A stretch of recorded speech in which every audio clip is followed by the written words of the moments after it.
Hello বন্ধুরা, আমার চ্যানেলে তোমাদের সবাইকে স্বাগতম। তো আজকে রান্না করেছিলাম পাবদা মাছের ঝাল। তো দেখো আমি এখানে নিয়ে নিয়েছি পাবদা মাছ, আর পাবদা মাছগুলোকে আমি কেটে পরিষ্কার করে নিয়েছিলাম। তো দেখো এখন নুন আর হলুদ দিয়ে মাছগুলোকে ভালো করে মাখিয়ে তারপর মাছগুলোকে ভেজে নেব।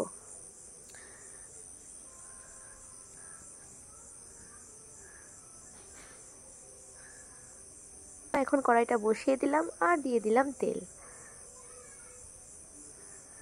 তো এখন তেলটা গরম হয়ে গেলে তারপর মাছগুলো দিয়ে দেব। তো এখন মাছগুলোকে একটু হালকা করে ভেজে নেব। মাছগুলোকে আমি বেশি ভাজবো না, একদম হালকা করে ভাজবো। তো দেখো আমার মাছগুলো ভাজা হয়ে গেছে, এখন মাছগুলোকে আমি তুলে নিচ্ছি। তো একে একে আমি সবগুলো মাছ ভেজে তুলে নেব।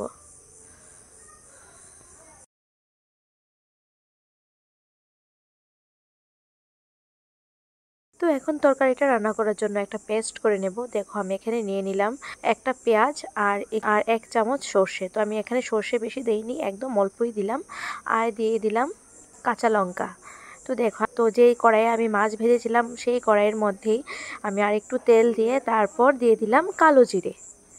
তো এখন কালো জিরেগুলো একটু ভাজা হয়ে গেলে দিয়ে দিয়েছি পেঁয়াজ। তো এখন পেঁয়াজগুলোকে আমি একটু ব্রাউন করে ভেজে নেব। আর দিয়ে দিচ্ছি এখানে করে রাখা পেস্টটা।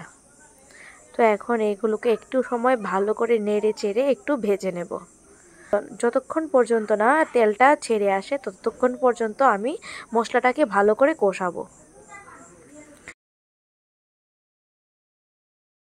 তো এখানে আমি কিছু গুঁড়ো মশলা দিয়ে দিচ্ছি।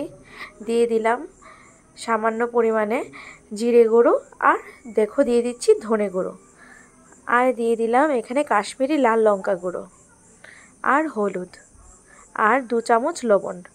তো এখন এই মশলাগুলোকে ভালো করে আমি কষিয়ে নেব।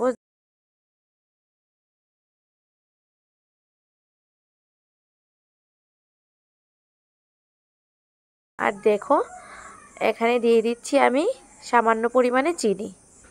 আর এখন মশলাটাকে ভালো করে আমি কষিয়ে নেব যতক্ষণ পর্যন্ত না তেলটা ছেড়ে আসে। তো দেখো তেলটা ছেড়ে এসেছে, এখন দিয়ে দিচ্ছি জল। তো এখন ঝোলটাকে আমি ভালো করে ফুটিয়ে নেব।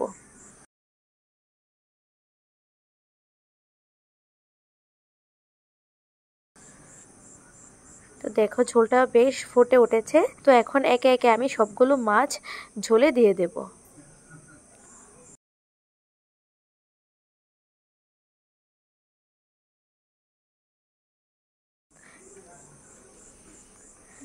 এখন আমি তরকারিটাকে ভালো করে ফুটিয়ে নেব।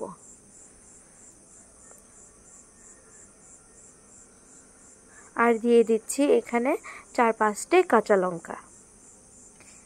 তো এখন তরকারিটাকে ভালো করে জাল আসতে দেব। আর তরকারিটা যখন হয়ে যাবে তখন আমি নামিয়ে নেব।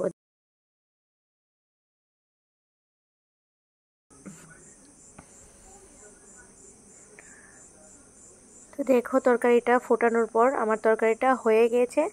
আর দেখো একটা মাছও ভাঙেনি, খুব সুন্দর হয়েছে তরকারিটা। তো তোমাদের কেমন লাগলো আমার ভিডিওটা তোমরা আমাকে কমেন্ট করে জানিও। আর যদি তোমাদের আমার ভিডিও ভালো লাগে তাহলে লাইক, সাবস্ক্রাইব আর শেয়ার করে দিও। আর তোমরা সবাই খুব ভালো থেকো।